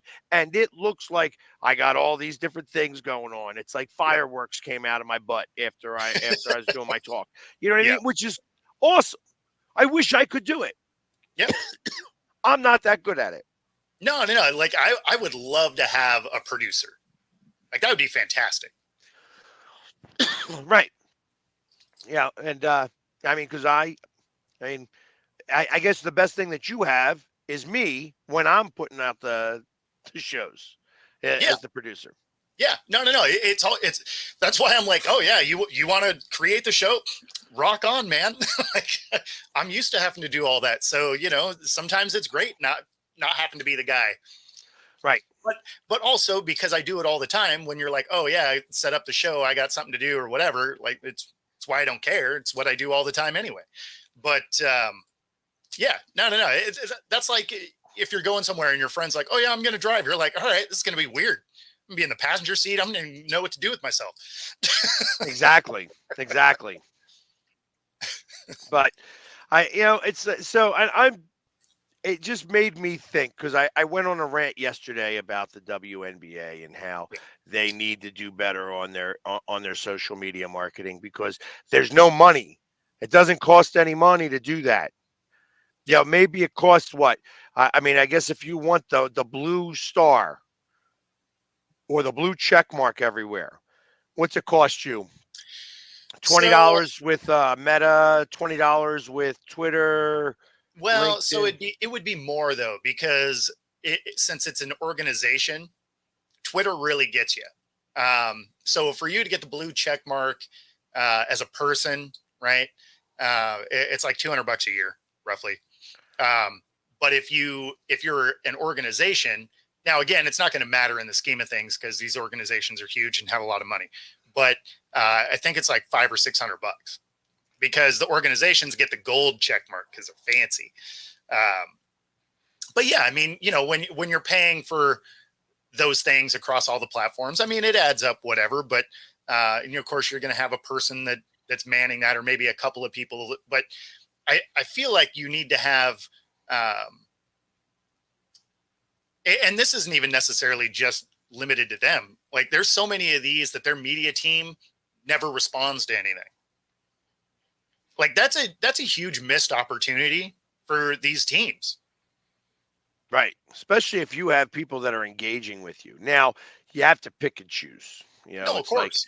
I tell you, I know, I am followed by all of the Philadelphia sports teams. Sure. That's a big deal to me, actually. It's a very big that's deal. Awesome. Because it's not simple to have anybody follow you. Or like they're not just following anybody, and you have to show consistency of always being on their side. That's why I don't boo. You know what I mean? It's not that I don't get critical. You've heard me get critical about my team. So it's not if you're a real fan, right? it's not sunshine and rainbows all the time.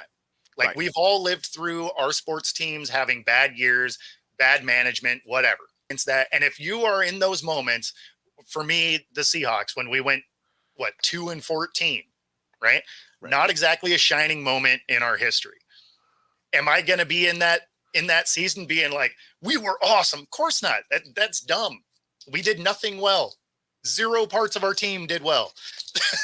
Imagine the Flyers. All right, this is the perfect example. Last year, sure, and I'm doing the "Wake Up, Philadelphia, let me hear you." And every game I'm talking about how we're going to beat the other team. Sure, and because that's my content.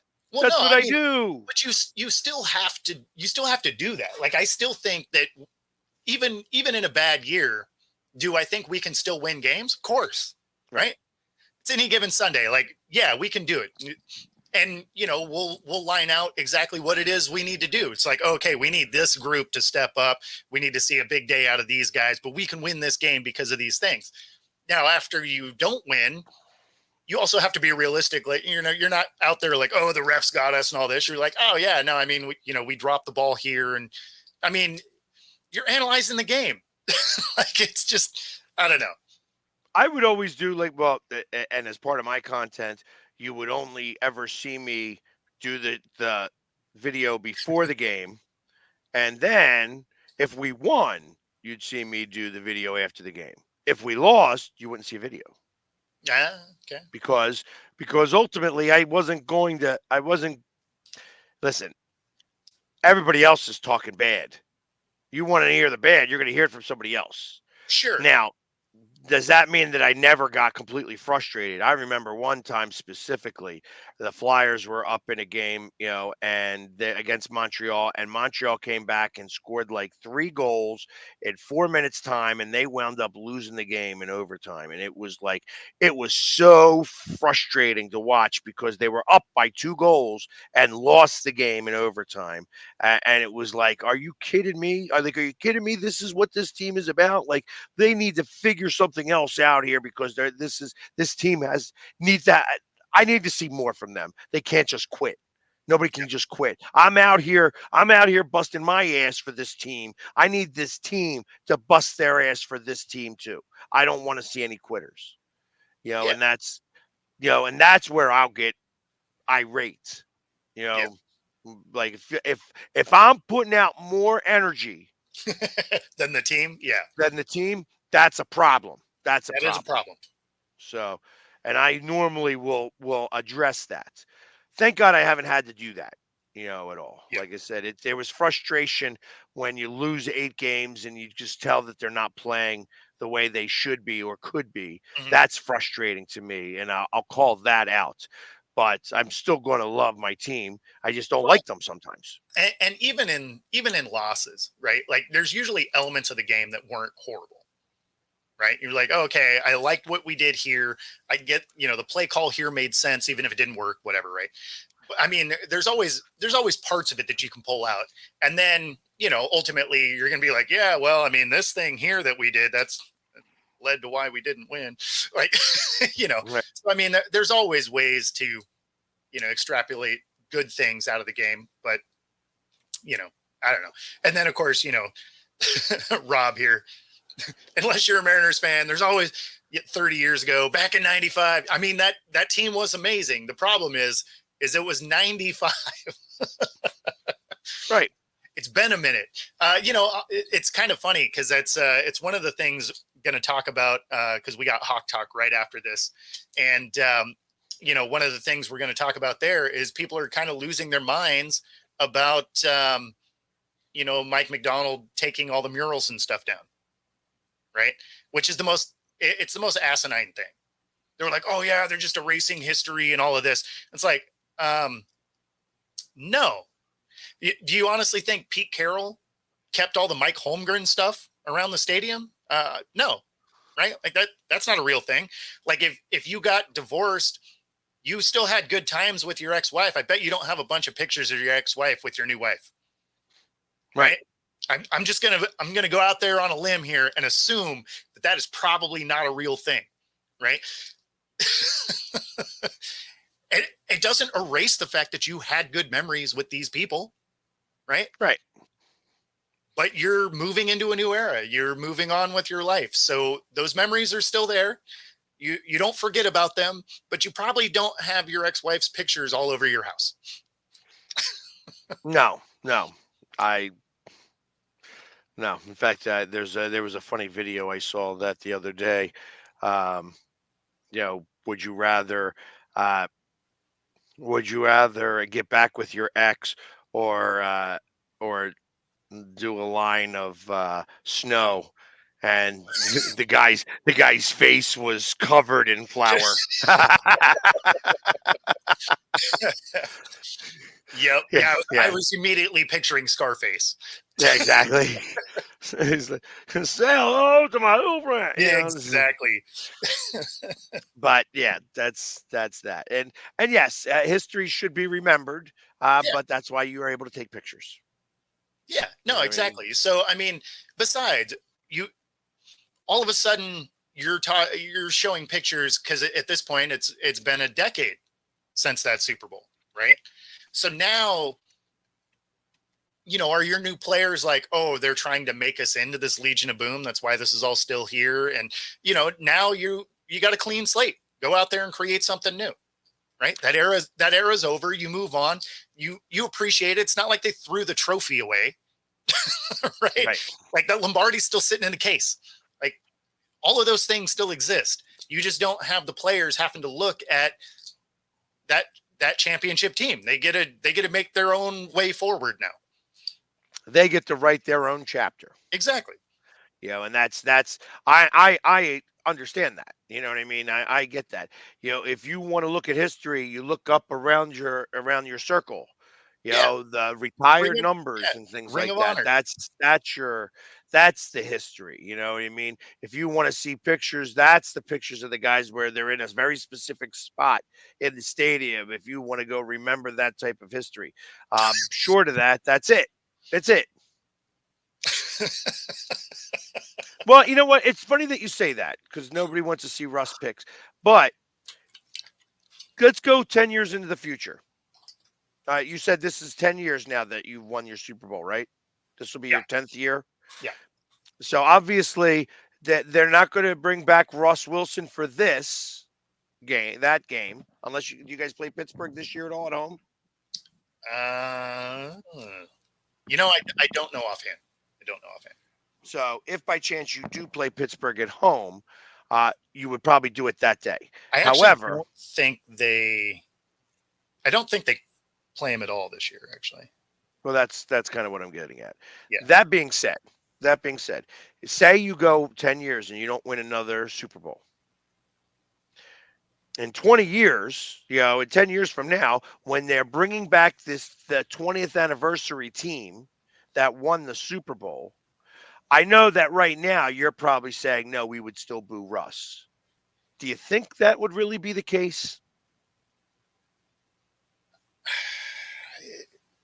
Yeah, I mean, I think I think the only time he's not going to get the negative spin is after he retires and comes back to have his number put up in the Ring of Honor. They won't retire his jersey, but he'll get in the Ring of Honor. So that being the case, as he gets into the Ring of Honor, once that occurs, you can't boo him again. No, I don't think they would from that point, right? Right. It's one of those where the way he left, people didn't like. It rubbed people the wrong way. They're going to boo him when he comes in, which really isn't that much different than an opposing quarterback coming in anyway, right? And so then once he retires, he'll get into the Ring of Honor. There'll be a couple of boos, but mostly it'll be applauded. Because we did get a ring while he was here. We went to 2 Super Bowls. He did set a lot of records for the first 10 years of a career, right? Which all happened in Seattle. In theory, if he doesn't win somewhere else, he gets into the Hall of Fame. He goes in as a Seahawk, right? So that'll be embraced as another Seahawk in the Hall of Fame. If he gets in the Hall of Fame. it would be. I think that he's not there. I don't think he's there yet. It'd be hard to imagine, based on the records that he set through the first 10 years, that he doesn't find his way in. I don't think he's a first ballot, but I would bet that he finds his way in, unless he is just absolutely horrendous in Pittsburgh also. Like, his time in Denver definitely hurt his bid for the Hall of Fame. Had he just retired after the 10 years in Seattle, I think he gets in. After having those 2 years in Denver, I think that sort of, it muddied the water. But I think when you look back on the stats and the body of work, it still gets him in.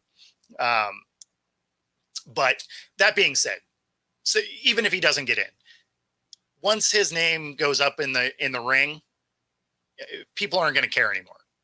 They're going to be like, oh yeah, Ring of Honor. We got a championship with him, whatever. And then, it's not like he spends time in Seattle anymore anyway. So what, another few years after that, he'll probably come into town and raise the 12 flag. People would embrace that. Cause you again would be, so many years removed from him, his career. So I think ultimately he'll be embraced. It'll take time. Yeah, this was the dumbest. This was one of the dumbest things. I disagree that statement. No, that was Russ's statement. Oh, I know. That's that. Yeah. So here's the thing that I found the most ridiculous about it is when he was making his comparisons. Right, he paved the way for Mahomes and all of this. Right.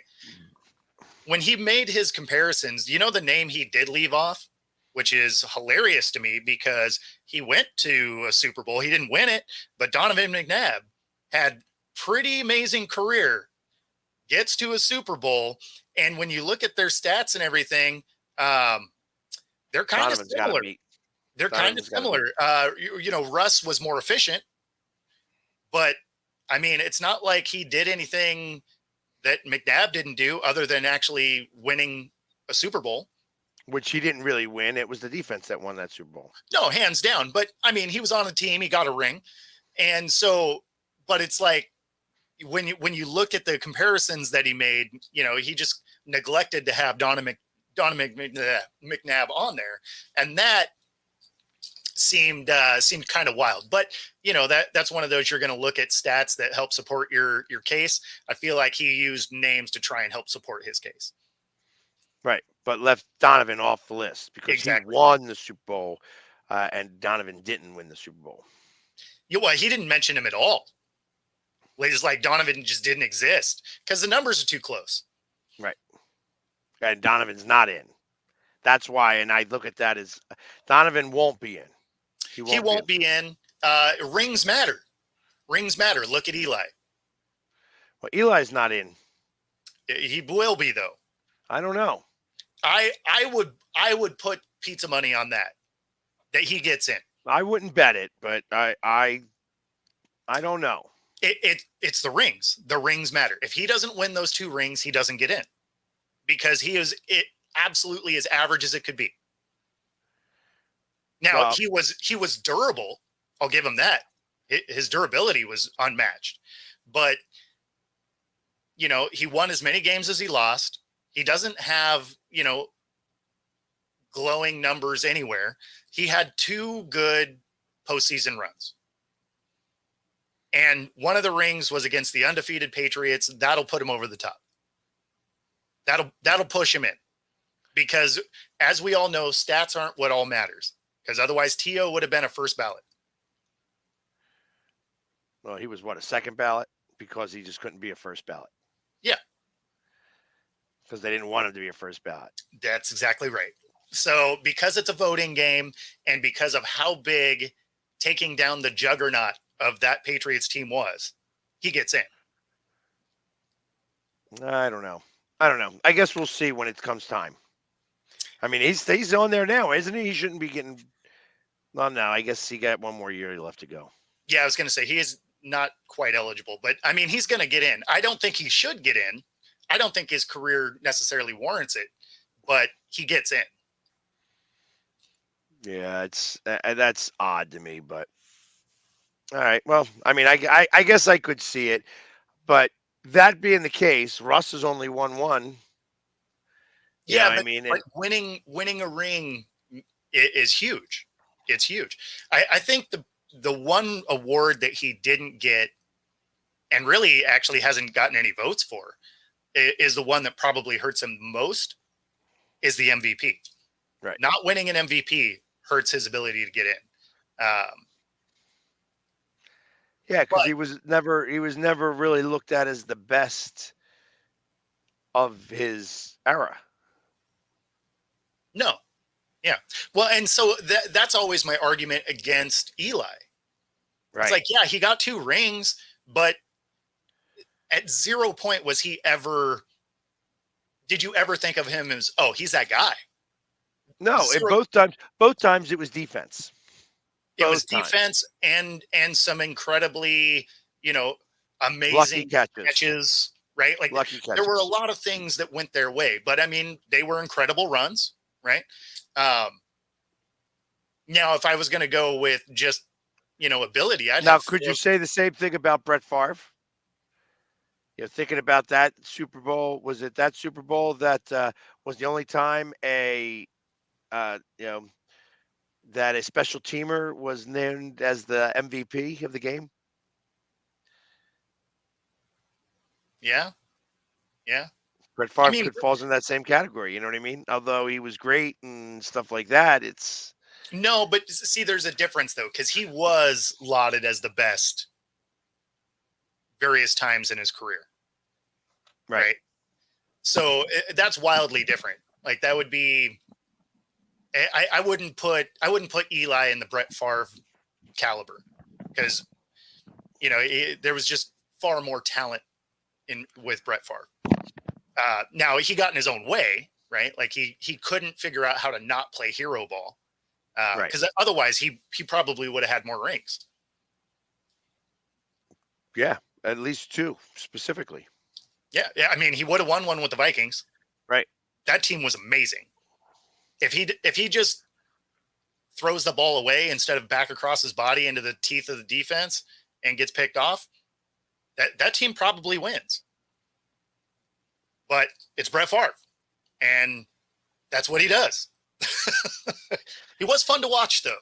He was fun to watch, And you think about the guy before him, Majikowski, nobody remembers him. I Except, of literally course, me. don't remember him. Yeah. Except, of course, me. I remember Majikowski. But, it's, I don't know. Going back to Russ, if he does make it in, he goes in as a Seahawk, all should be forgiven because now you have him as a Hall of Famer as representing your organization. Yeah. Well, and that's why I say, like, soon as he gets into the Ring of Honor, or if he gets into the Hall of Fame, because it's so many years removed before that happens, right? Time heals all. And so that's one of those, okay, you kind of forget. You've had other things go on now. His career ends however it ends, right? I think that's where it'll end up being fine. And he doesn't, again, he doesn't spend time in Seattle. So it's not like he's going to be shoved down your throat all the time. I would imagine he gets into the ring, and then a couple years later he comes and raises the 12th man flag, and then that's kind of it. Right. I can see that. We kind of have the same type of feeling about Donovan McNabb here a little bit. It's funny that, you mentioned him a little bit ago. And, except he went about it in a different way. When he came back to get honored, it was like, number 5 will always love you. He said that to a crowd of people. Number 5 will always love you. And nobody lets him live that down ever. That is amazing. Right. And they shouldn't. That is right. That is the most removed type of statement you could have. Right. Yeah, because he's like, oh, I got booed in the draft and blah blah blah, and it's like, you know what? Stop crying. Stop. and stop drinking too, because you get DUIs too many times. So, yeah. But get an Uber. How many times have we had this conversation on this show? Get a damn Uber. well, I don't tell anybody how to live their life, and I think he did slow down on the drinking, but I was just busting balls in that regard. No, I know. I'm just saying. Right. Uber. Exactly. Cheap. All you got to do is Uber it up. So, anyways, as we've come to the top of the hour, like I said, next week it's going to be NFL draft all the way, except for a couple of conversations about how basketball is doing.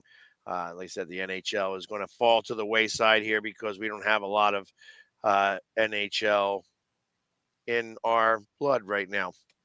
As much as I love the hockey, it's gonna suck. Yep. He hangs with Sherman too much. Yeah, that's the problem. And Sherman is another wackadoo. Yeah, that's a whole different conversation. And of course, if you're watching, be sure to stay tuned. Hawk Talk coming up next, and Rob is actually going to join me on that one. There you go. And just to let everybody know, if you are looking for the Northeast Streaming Sports Network on Facebook, we don't know what happened, but they got some shadow ban. Yeah, no, it's not a shadow ban. It was a removal, and we're not sure why. It's that the whole page got removed. But definitely find us on Roku. It's now called the National Streaming Sports Programming on Roku. Definitely check us out there. We always look much better on a big screen. So definitely check there. We're all still on YouTube as well. So definitely check us out in those two places.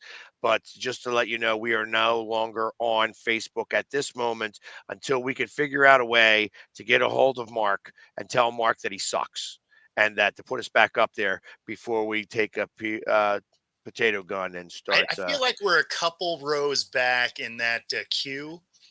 Yeah, I'm sure. But everybody, have a great weekend, and we will see you guys again on Monday. Take care.